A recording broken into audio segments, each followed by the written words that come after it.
¿Qué tal, Príncipe de Príncipes? Bienvenidos a su podcast favorito, precioso y hermoso. Hoy el día de hoy tenemos el gusto de estar con Nayeli Moctezuma Pérez. Quiero pedir un fuerte aplauso, por favor.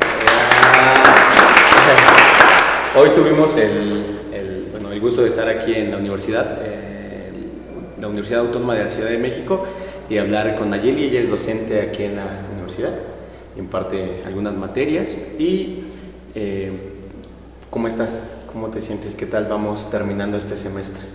Bien, cansada, siempre pasa eso al final del semestre. Vimos que tuviste muchísimos alumnos, ¿no? ¿Cuántos alumnos tuviste así en general? Más o menos. Este semestre como 140 más o menos. 140. Entre dos universidades. ¿Sí? ¿Cuáles son las universidades donde? Es la UACM y la UNADEM, que es la Universidad Abierta y a Distancia. Ah, sí, la conocemos. sí. Oh, muy bien. Yo una vez intenté ingresar ahí, pero pues no se pudo.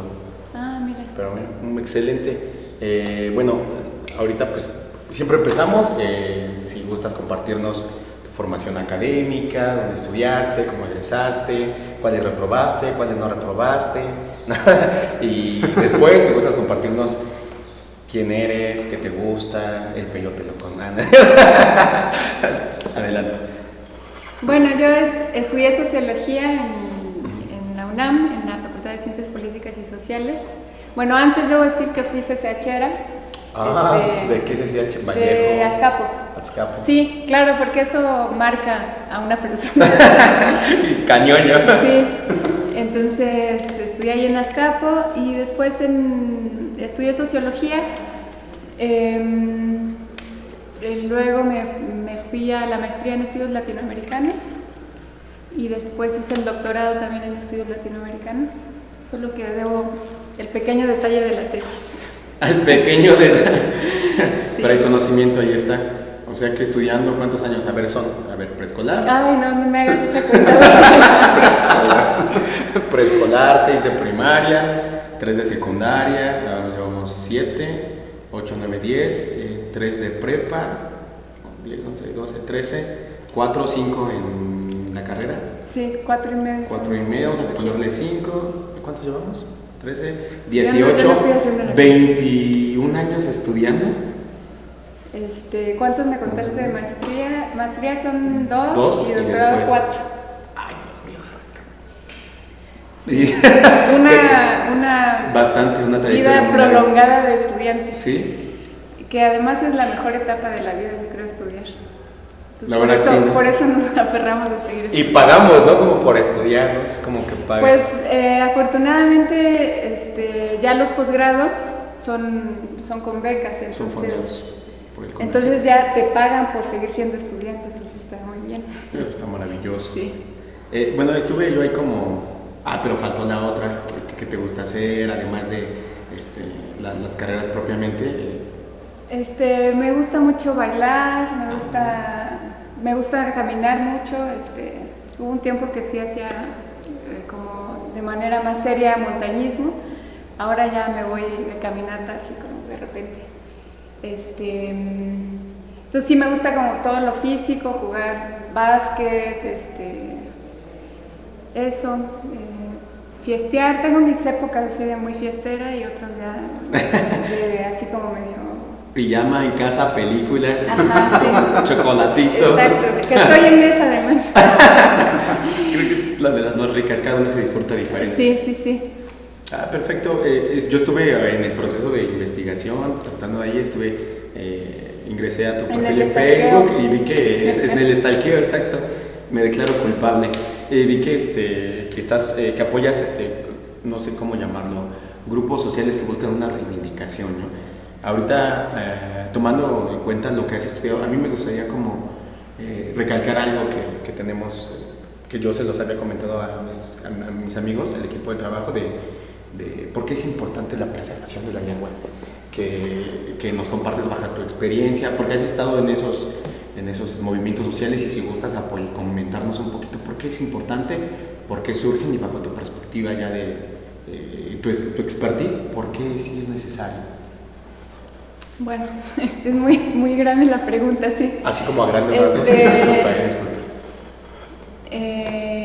A ver, dije que era muy importante decir que estudié en el CCH Claro. Y es que desde el CCH te da una perspectiva social y también una vinculación con los demás compañeros, con la necesidad de organizarse para mejorar las condiciones Sí, claro.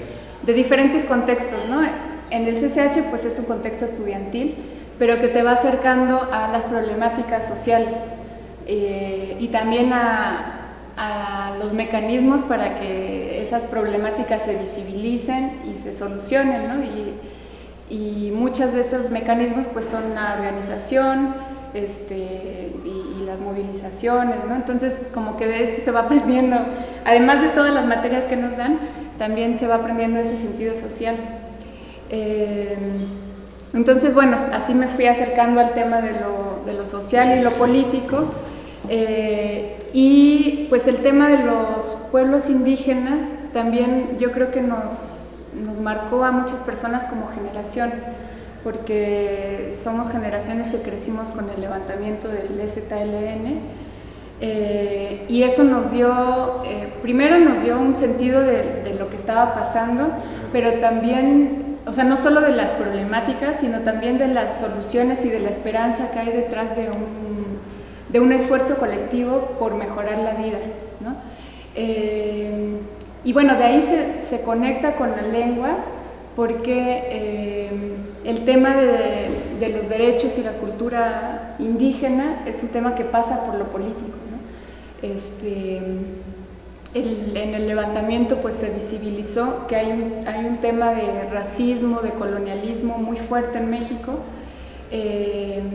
y el levantamiento también generó que se empezara a reconocer esa situación de racismo y de colonialismo, aunque no se han hecho las políticas necesarias, el reconocimiento constitucional de los derechos necesarios para que los pueblos indígenas puedan desarrollar su cultura, su lengua, sus formas de gobierno, sus formas de producción, de la forma en la que ellos conocen y de la forma en la que ellos quisieran. Entonces, está muy vinculada el tema de los derechos, porque preservar una lengua no es como tener algo en formol, ¿no? Así como escribirla, captarla y meterla en un frasquito, sino preservar una lengua tiene que ver con que los hablantes de esa lengua tengan condiciones de vida en el que puedan desarrollar su cultura en condiciones dignas de vida, ¿no? Y que puedan desarrollarlo según sus propias cosmovisiones, sus propios usos y costumbres, sus propias formas de autogobierno. Entonces, ese sería como el lazo o el vínculo que yo haría. Excelente. Perfecto, entonces la sugerencia es, bueno, las personas hablantes, bajo mi perspectiva, sería que lo expongan, ¿no? Que busquen esos lugares. Pero yo tengo una duda, bueno, por lo poquito que estoy entendiendo es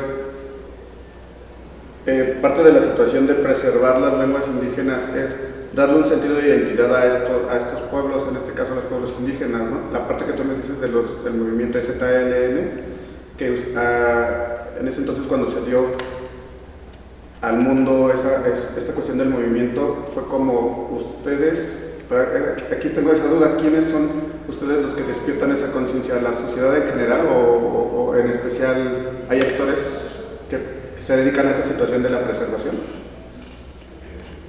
Bueno, hay, digamos, una cosa sería el movimiento social y el movimiento indígena que reivindica sus derechos y por lo tanto reivindica su derecho a la lengua, y también otra vertiente sería como una más institucional. Lo que es de resaltar es que antes no se consideraba como un problema en México el hecho de que se estuvieran perdiendo las lenguas, ¿no? Extinguiendo algunas lenguas. Pero cuando los pueblos levantan la voz y dicen nosotros aquí estamos y tenemos derechos y tenemos derecho al territorio y tenemos derecho a desarrollar nuestra cultura, eso hace que el Estado mire, que la sociedad mire que hay esa necesidad. Y a partir de ahí, bueno, en el caso no solo de México, sino de América Latina, los 90 fue un periodo en el que hubieron muchos movimientos indígenas que visibilizaron sus condiciones de vida y la importancia de que se reconozcan en muchos casos como naciones. Varios movimientos de Latinoamérica se plantean como naciones indígenas, como nacionalidades, incluso han cambiado los nombres de los países. Bolivia ya es un país plurinacional, Ecuador es un país plurinacional, porque no solo existe la nación boliviana y la nación ecuatoriana, sino que hay muchas nacionalidades indígenas que están presentes. Esos movimientos sí generan políticas públicas y ciertas instituciones que aborden temas específicos.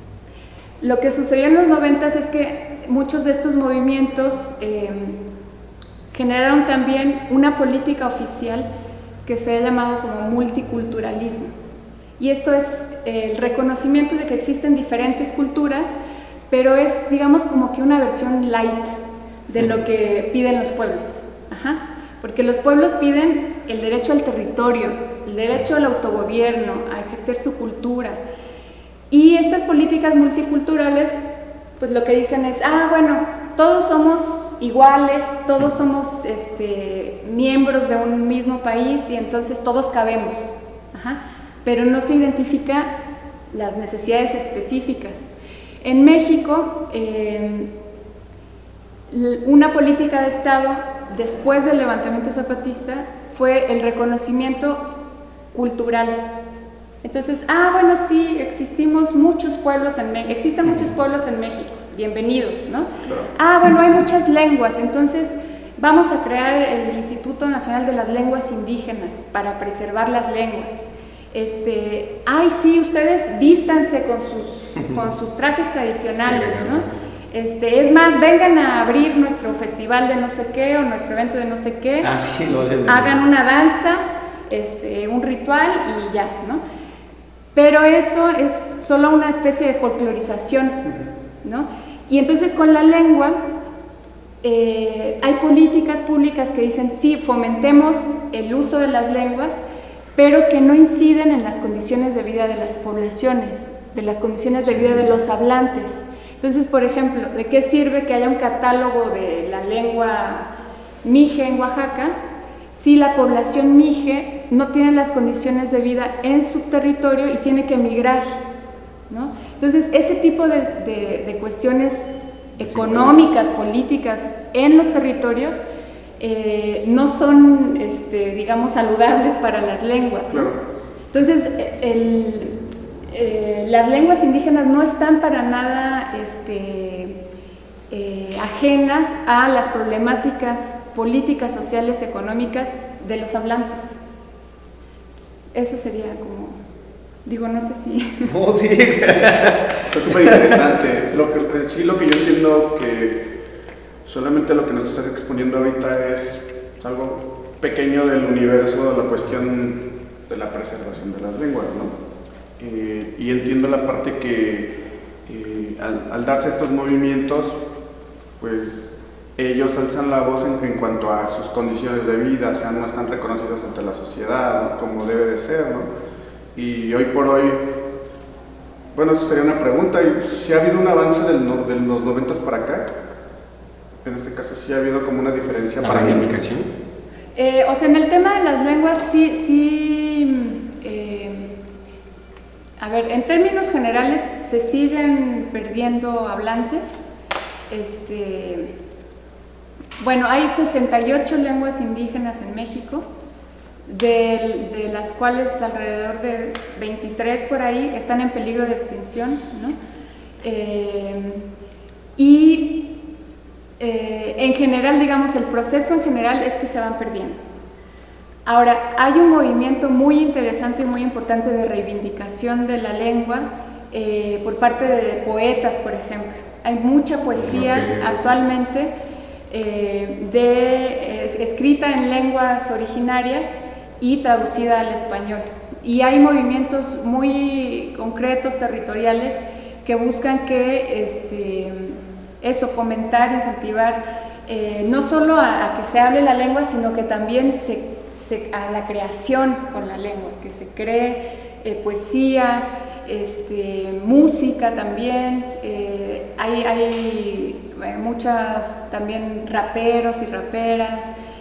Ya no solo es la música en lenguas indígenas, la música tradicional, sino también cómo se van el rock, hay grupos así en Chiapas, entonces cómo se van incorporando diferentes géneros, y eso es parte de la revitalización de la lengua, ¿no? Porque a veces se tiene la idea, incluso no solo con la lengua, sino con los mismos pueblos indígenas, que son pueblos como estancados, ¿no? Son pueblos ancestrales del pasado que deben permanecer así prístinos, ¿no?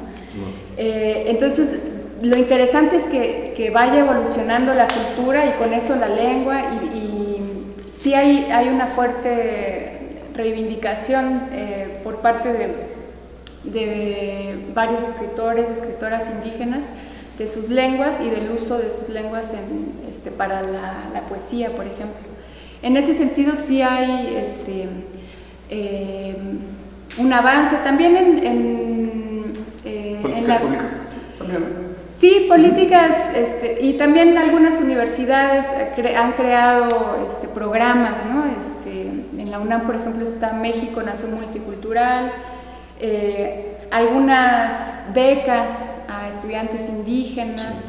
Entonces, sí hay más espacios, sí se van abriendo más espacios, pero la situación también está muy complicada en el campo mexicano, ¿no?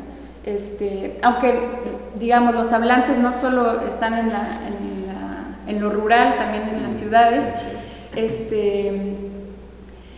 pero bueno, sigue ahí es una resistencia centenaria, ¿no? Incluso en Estados Unidos estaría bien interesante hacer un catálogo de las lenguas indígenas que se hablan en Estados Unidos. Sí. Ha de haber una variedad impresionante, ¿no? De todos los países que han emigrado hacia allá, ¿no? Ajá, y que no solo conservan el español, sino sus lenguas, ¿no? Hay muchas historias de cómo los migrantes se van, viven en Estados Unidos, pero siempre están presentes en la fiesta del pueblo, están vinculados, aunque sea de alguna manera, a su lugar de origen. Entonces eso también, sería interesante. No he visto ningún estudio o algo así sobre las lenguas indígenas que se hablan en Estados Unidos, pero seguramente... Es un buen tema para utilizar. Bueno, entonces es importante, y también hay un mensaje, ¿no?, dentro de esto que yo recibo, a aquellas personas que menosprecian a las otras personas simplemente por el hablar otra lengua, por utilizar otra ropa diferente. Es la invitación, ¿no?, de que se informen, y todos, para que se preserve una lengua tenemos que involucrarnos todos. Yo considero que tenemos que participar todos, unos escuchando, dejar que ellos, como bien lo comentas, que ellos expongan sus necesidades, que se reproduzcan, que también busquen formas de elaborar, y que así, con todo ese tipo de factores, puedan preservar así su lengua. Otra, aprovechando que tienes la parte del tema social, no sé si has escuchado, esto ya más como para, si has hecho como un análisis de la música de los narcocorridos que ahorita están presentes ahí. No sé si sabes por qué eso se da, ¿no? O sea, entiendo que a lo mejor tú estás en la sierra de Sinaloa, ¿no? Entonces ves todo lo que ves que sale, no sé, Bad Bunny, ves que salen estas entidades muy grandes que tienen muchísimo dinero, y tú aspiras hacia ello, ¿no? Te vuelves un aspiracionista y dices, pues yo quiero esto, pero ya ves tu entorno y dices, pues yo, pues ¿cómo le hago, no? Si pues aquí no hay trabajo, ¿cómo me voy a poder comprar esa ropa que él utiliza? ¿Cómo voy a poder utilizar ese iPhone que acaba de salir? Y de repente ves tus condiciones sociales y dices, pues no hay trabajo. Entonces ves la parte del narcotráfico, yo siento que es por ahí, y entonces dices, pues aquí puedo obtener ingresos rápidamente, y entonces a raíz de que ven que mucha gente se está yendo hacia ese camino y existe una conexión muy grande con el narcotráfico, que ya las personas, los músicos dicen, pues por este lado no lo hemos atacado, no lo hemos vuelto a realizar, porque se había hecho los corridos en la época de la revolución, ¿no? pero era con un acto de protesta y así, pero ahorita ya se ha tergiversado. ¿Tienes tú alguna perspectiva de lo que acontece con, no sé, Peso Pluma, no, con dos cosas? Sí, bueno, pues es la polémica, ¿no? de estos días. Pues es que es un reflejo de las condiciones sociales, ¿no? O sea, no es que, o sea, hay mucho clasismo también en la forma en la que se aborda el tema, ¿no? Es así como, bueno, es que es una masa de ignorantes que solo aspiran a seguir a un pendejo, ¿no? Porque así sí lo ponen, ¿no? Sí. Pero bueno, tiene que ver con eso, con las condiciones sociales en las que viven los jóvenes,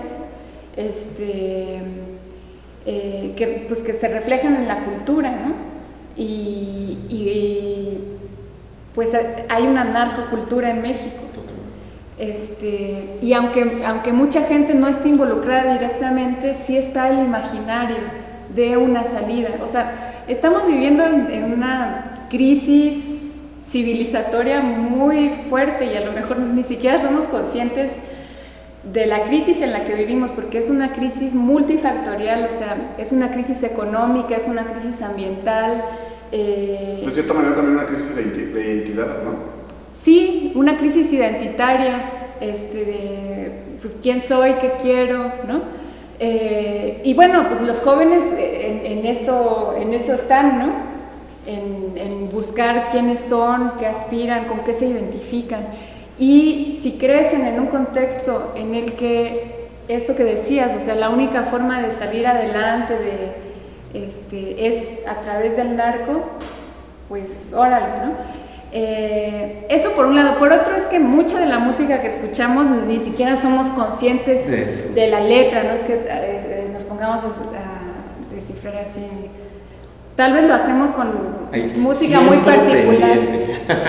Ajá, o sea, y bueno, hay una cultura de corrido en México, ¿no? O sea, tampoco es fortuito que pegue ese ritmo, que es un ritmo, podemos decir, histórico, con el que hemos crecido, en el ritmo mismo, ¿no? Si no escuchamos la letra, pues es algo que sonaría un 15 de septiembre, ¿no?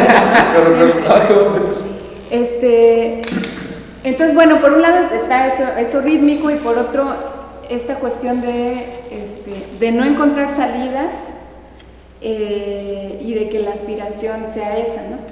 Ahora, el hecho de explicarlo no significa justificarlo, ¿no?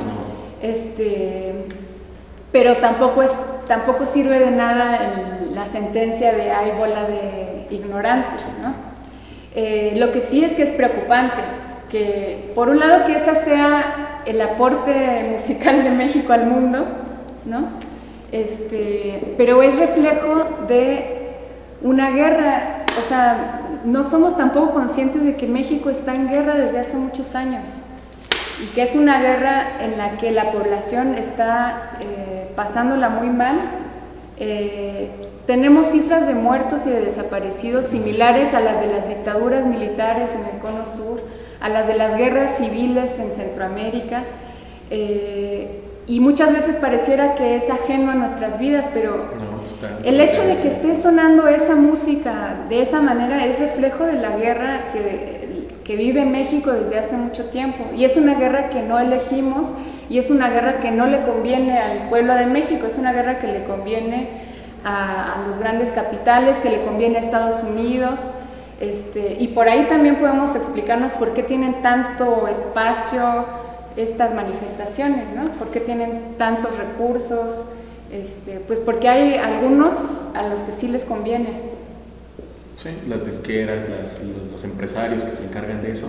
Por eso es muy común ver como los chavitos o los chavos o así los chavos van a un barcillo y sí te encuentras con eso de que el chavo trae un arma y te dice yo vendo droga y yo tengo esto, yo tengo el otro, y sí, totalmente coincides con eso en tu entorno social. Nosotros como para cerrar esto, si quieres como compartir tus redes sociales, algún dato adicional que quieras compartir, algún mensaje que le quieres dejar a las personas que ven este podcast, no necesariamente a los jóvenes, sino en general a todos, ¿no? La educación yo considero que es para todos, no solamente porque tienes tal edad, de tal edad tienes que cursar cierta carrera. O sea, sí, a veces es necesario, pero no siempre puedes dejar esas. No, y además ahora está tan cuestionado ese tema de la juventud, que ya está el chavorrucómetro, que nos permite extender también todavía más. Los 20 siempre. Ajá. De hecho, ahorita escuché no hace mucho un videito donde decían que los millennials geriátricos y los roquilians, no, de ya se me fue el otro término, pero cómo es que va cambiando, ¿no? De acuerdo a las edades que se van dando, ¿no? En el día a día, ¿no? Pero sí va evolucionando esta cuestión de los términos. Sí, bueno, y que también tiene que ver con la cuestión social, o sea, nuestros papás a los 30 años ya tenían trabajo fijo, casa, 10 hijos. Hijos, ajá. Entonces, y ahora pues seguimos estudiando y estudiando porque necesitamos beca, porque el mundo va creciendo, nuestro entorno va creciendo. Porque las condiciones van cambiando, sí, y también eso cambia a las generaciones y a su sentido de vida y todo. Bueno, mis redes sociales, pues estoy como Nayeli Moctezuma en Facebook. Solamente tengo Facebook. Perfecto.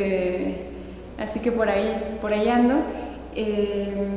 Y mensaje que quieras convertir a la gente, motivación, impulso. Mensaje de motivación. Bueno, ya que metiste el tema de los ¿de los corridos qué? ¿Narcocorridos?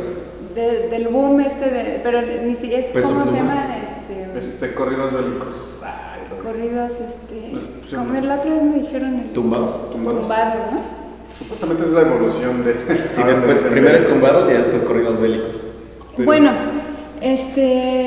pues tenemos muchísima riqueza cultural en México. Y cuando digo riqueza cultural me refiero no solo como a lo más folclórico que nos imaginamos, sino a formas de concebir el mundo, formas de relacionarnos entre nosotros, de relacionarnos con la naturaleza. Incluso esta salida que tenemos los mexicanos y las mexicanas de reírnos de nuestras desgracias. Todos, todo el mundo. No sé si vieron el meme de países en el mundo donde está a punto de explotar un volcán y todo el mundo hace memes de eso. Bueno, es parte de la creatividad es como una válvula de escape, ¿no? También. Sí, o sea, es una válvula de escape, pero muy creativa, o sea, o sea, lo que voy es a que tenemos eso, mucha riqueza, riqueza natural, riqueza cultural, riqueza lingüística, gastronómica. Y entonces que pongámosle empeño a eso, ¿no? A eso que en lugar de al otro camino que nos ofrecen, que es el camino fácil, comercial, de muerte, de individualismo, de crecer a costa del otro. Sí, al final del día yo creo que están estas opciones, pero aquí la cuestión de preservar la cuestión de las lenguas es que tenemos pues un abanico más amplio, ¿no? No nada más son los corridos bélicos tumbados, sino hablamos de que pues podemos estudiar náhuatl, podemos estudiar mije, podemos maya, o sea, a lo largo y ancho de la República tenemos una gran variedad, ¿no? Y no es algo que esté externo, o sea, no es que no hablemos náhuatl, utilizamos un montón de palabras del náhuatl en nuestro español. El español mexicano tiene mucho de lenguas indígenas, no solo náhuatl, también del taíno, de las islas del Caribe, del quechua, entonces esa riqueza la tenemos, solo que no somos conscientes y no la potenciamos. Y entonces mi invitación, digamos, sería eso, a reconocer en nosotros, en quienes ya somos, eso que ya está, y potenciarlo, y también en reconocer las necesidades que tienen la gente a nuestro alrededor, ¿no? Yo les decía hace ratito que es muy importante crear comunidad, fortalecer comunidad. de todo tipo, ¿no? Eso sería, para no... exploren el ancho y largo de la República Mexicana, ¿no? Hagan Y el mundo, sus- ¿por qué no? También, ¿no? Hagan sus grupos y entre ellos intercambien libros, canciones. Oye, está bien chida esa del Commander, pero ahí te va algo de Silvio Rodríguez. Oye, está bien padre esto, es como puedes intercambiar, ¿no? Por el momento sería todo. Algo que deseas agregar, Sí, Gerardo. estaría bueno que hicieran como, que se utilizara el género de corrido tumbado, pero con otra letra y en lengua Ahí indígena. hicieron unas Estaría bueno que hicieran. hicieron otras para iglesias. ¿Qué? Hicieron unas para iglesias. Ah, por ejemplo. No, Y acá. no, es que yo siento que hacían escuchar reggaetón cristiano y híjoles, ¿no? El híjoles, no se me sale el híjoles. Arrimarle al diablo. No sé. Pero bueno, también les agrada esa parte, pues adelante. Pues, con esto cerramos. Muchísimas gracias por dedicarnos un poco de tu tiempo. No, a ustedes Si en un tiempo, por en un el tiempo espacio. futuro existe otra posibilidad de que platiquemos sobre otro tema, estaríamos encantados nosotros de venir. Y bueno, nosotros nos despedimos. Muchísimas gracias, Bueno, Nayeli, gracias a Moctezuma. ustedes. Nos estamos viendo hasta la próxima. Cuídense.